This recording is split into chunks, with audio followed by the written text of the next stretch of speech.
Bienvenidos a la Unidad 1. La Unidad 1 comprende todos los antecedentes y marco jurídico de las zonas francas en Colombia. Como pueden ver, tenemos una normatividad que data desde el año 50 en las zonas francas colombianas. Inicia a partir de la Ley 105 del año 1958, mediante la cual se creó la primera zona franca pública en Colombia, que fue la zona franca de Barranquilla. Posteriormente se crearon un número de alrededor 5 zonas francas más. Y posteriormente llegamos a la Ley 109 del año 1985, mediante la cual se crea el Estatuto Aduanero de las Zonas Francas y continuarán siendo públicas hasta el año 1992, como podemos ver en el decreto 2111, mediante el cual ya estas zonas francas que anteriormente eran públicas deben ser liquidadas por órdenes del Gobierno Nacional y continuarán siendo privadas. Tenemos entonces también la Ley Séptima del año 1991, en donde en su artículo 6 menciona que las zonas francas son generadoras del comercio exterior, hacen parte del comercio exterior. Y venimos con la Ley 1004 del año 2005, que es la Ley Marco de Zonas Francas y la Ley actual de Zonas Francas, en donde el Gobierno Nacional empieza a derivar una serie de beneficios que anteriormente no se tenían y comienza el auge de las zonas francas en Colombia. De aquí también podemos destacar el decreto 2233 del año 1996, mediante el cual las zonas francas en Colombia empiezan a tener su régimen de zonas francas. Y en nuestros días tenemos el decreto 2685 del año 1999, actualmente el Estatuto Aduanero de Colombia, y dentro de este estatuto hay un compendio muy importante para las zonas francas en donde se esboza cuáles son los tipos de operaciones y toda la parte aduanera que corresponde a las zonas francas. Como pueden observar también, el decreto 383 es mediante el cual se adicionan algunas cosas que dentro del decreto 2685 del año 1999 no quedaron incluidas y que eran importantes para las zonas francas colombianas. En ese momento, a partir del decreto 383, también se da la apertura de que en Colombia existan zonas francas permanentes especiales. Tenemos el decreto 4051, un decreto muy importante porque a través del mismo se inicia el proceso de calificación o de declaratoria de aquellas zonas francas permanentes especiales, en donde se indican cuáles son los compromisos de inversión y de empleo que deben de tener estas zonas francas en Colombia. Y al final tenemos las resoluciones. ¿Qué hacen las resoluciones en una normatividad? Reglamentan los decretos. Entonces, la resolución 4240 reglamentó el decreto 2685 de 1999, como les decía, el actual estatuto aduanero, y a través de la resolución 5532 y de la resolución 7310 se adicionan algunos apartes muy importantes para la legislación colombiana de zonas francas que no quedaron incluidas en la resolución 4240. Posteriormente tenemos los antecedentes de las zonas francas. Las zonas francas datan desde hace más de 2000 años en el mundo. Dentro de las primeras zonas francas están las que se configuraron en la época del mercantilismo, en donde se utilizaban inclusive las zonas marítimas para poder hacer los intercambios comerciales. Inclusive el Imperio Romano las utilizó precisamente para hacer su comercio transfronterizo. Las zonas francas de libre comercio fueron establecidas precisamente alrededor de estas zonas marítimas para lograr que se configurara la razón de ser de las zonas francas a través del comercio internacional. Ya finalizando la década del 50 es que surgen las zonas francas industriales, en donde tenemos el ejemplo de la zona franca de Kaohsiung, que fue la primera zona franca industrial en el mundo. A partir de estas zonas francas empezaron la nueva creación de zonas francas de carácter industrial en el mundo. Y otros ejemplos son la zona franca de Batán en Filipinas, como también la zona franca de Masan en Corea. En Colombia, como veíamos cuando estábamos revisando la normatividad jurídica, digamos el contexto jurídico de las zonas francas, en Colombia las zonas francas inician a partir del año 1958 con la zona franca de Barranquilla. Después se crea la zona franca Palma Seca, la zona franca de Santa Marta, la zona franca de Cúcuta, la zona franca de Buenaventura y Cartagena.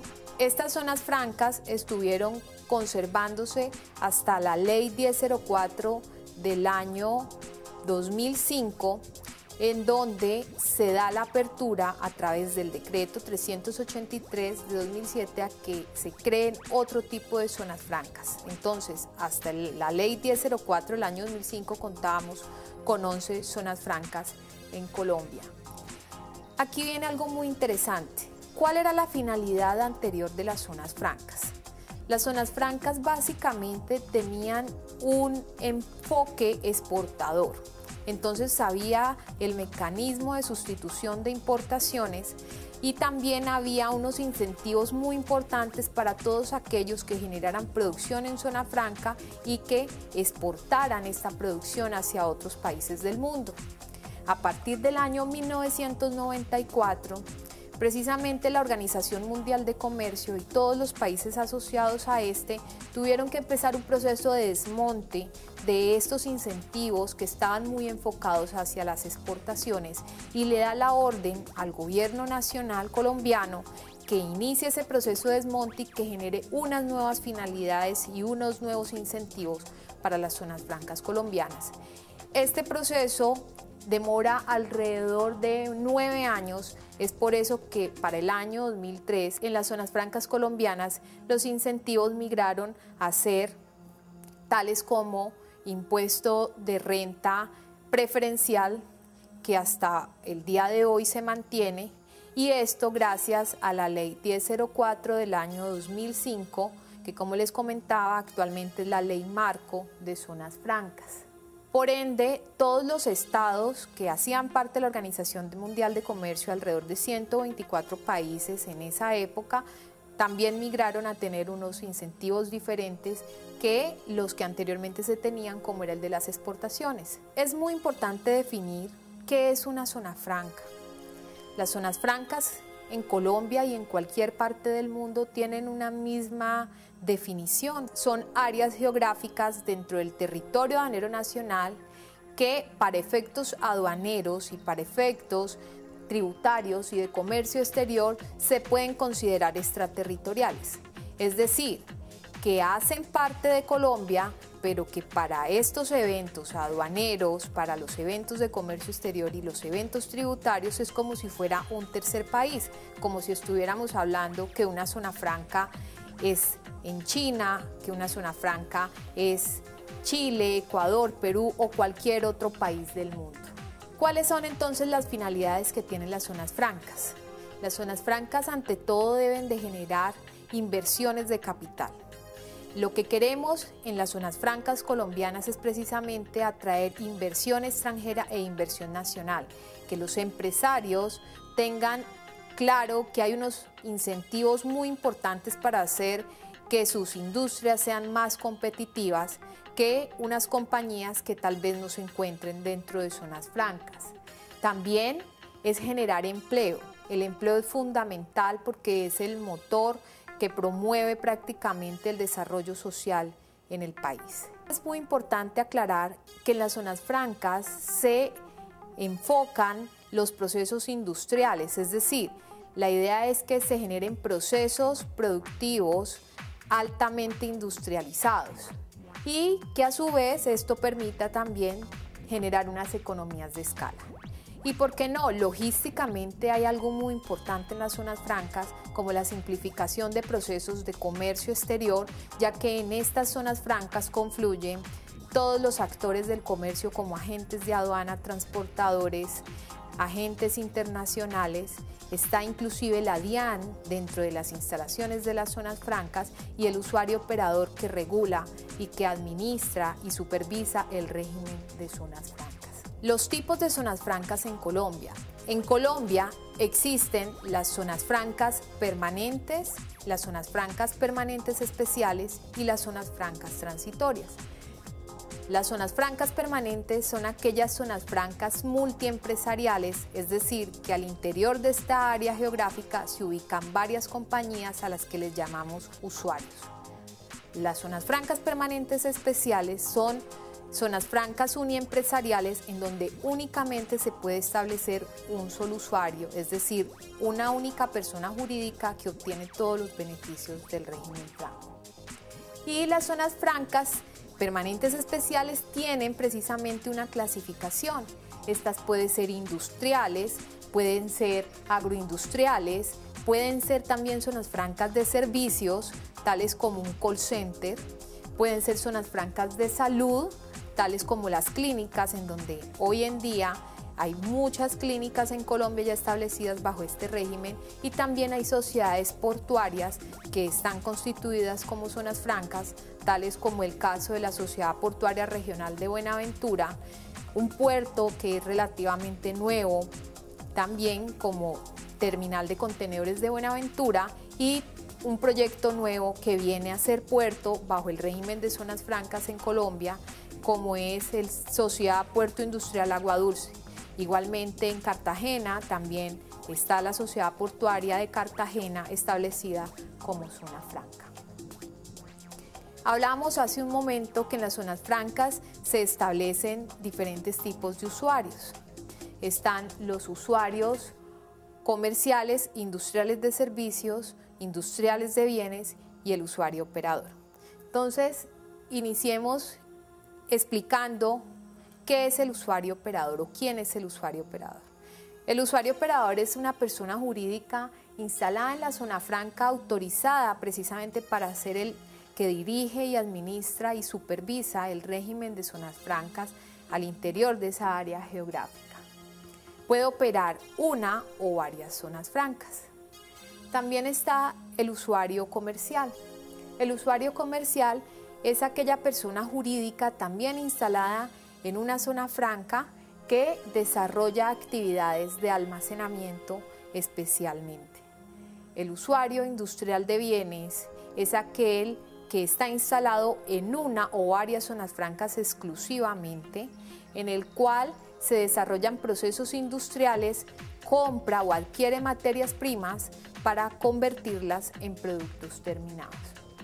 Y el usuario industrial de servicios es una persona jurídica, al igual que el industrial de bienes, ubicado en una o varias zonas francas exclusivamente, en donde puede tener la posibilidad de desarrollar actividades de servicios tales como logística, tales como labores de empaque, reempaque, de manipulación, de clasificación de mercancías.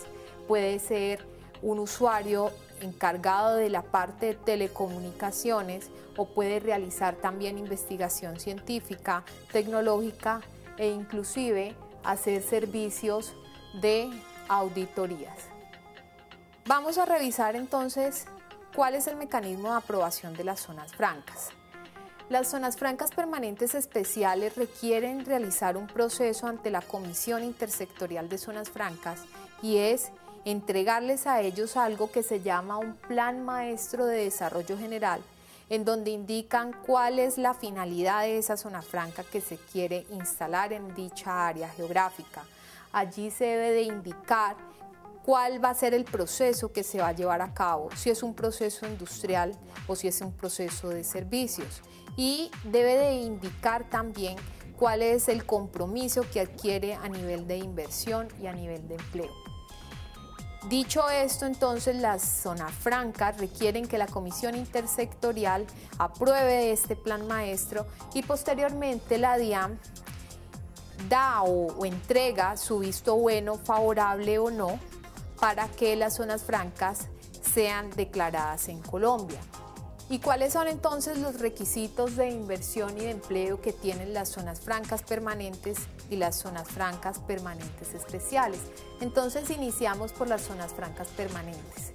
Uno de los requisitos es que al finalizar el 5º año siguiente a la declaratoria haya efectuado una inversión tanto por parte del operador como de los usuarios allí calificados superior a 46.000 salarios mínimos mensuales legales vigentes y tener un patrimonio líquido de 23.000 salarios mínimos mensuales legales vigentes. Las zonas francas permanentes especiales deben presentar un cronograma adicionalmente con su plan maestro de desarrollo general en donde indique que se compromete a realizar un cerramiento del 100% antes del inicio de sus operaciones. Allí debe de estar claramente identificado en ese cronograma cuándo finalizará este cerramiento y debe de comprometerse a realizar el 100% además de las inversiones dentro de los 3 años siguientes a la declaratoria de zona franca y cuando existen zonas francas que eran preexistentes, caso como las empresas que eran beneficiarias de la ley PAES anteriormente en la zona del Cauca y el gobierno nacional les permitió hacer un proceso de transición a hacer zonas francas. Entonces ellos tienen unas inversiones preexistentes y por ende la DIAN les da un plazo de 5 años para poder realizar este proceso de inversión. Aquí podemos ver entonces cuáles son los compromisos mínimos que se deben de tener en las zonas francas dependiendo cada tipo de proyecto. Proyecto agroindustrial debe de tener una nueva inversión realizada dentro de los 3 años siguientes a su declaratoria de 75.000 salarios mínimos mensuales legales vigentes. Lo mismo sucede para el proyecto de bienes, una inversión de 150.000 salarios mínimos.